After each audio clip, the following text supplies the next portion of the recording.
ప్రభువునందు ప్రియమైన వాళ్ళారా, ప్రభువుని యేసుక్రీస్తునామములో మీ అందరికీ శుభాభివందనములు. ఈ ఉదయకాలమున కలువరి కృపాసనం వద్దకు మేము ఆహ్వానించుచున్నాను.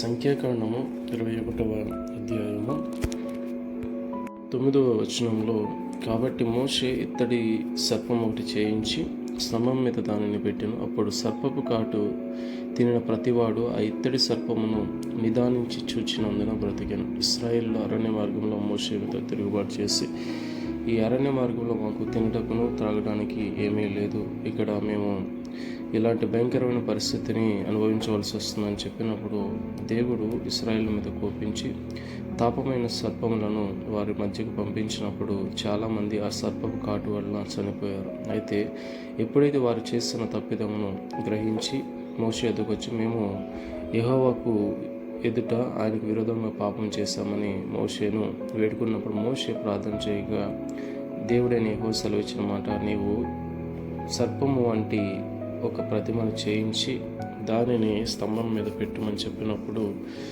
మోషే ఇత్తడి సర్పమును దాన్ని చేయించి స్తంభం మీద పెట్టినప్పుడు దానిని నిదానించి చూసిన ప్రతి ఒక్కడు కూడా బ్రతికాడు. దేవుని నామానికి మహిమ కలుగును గాక. ఆమేన్.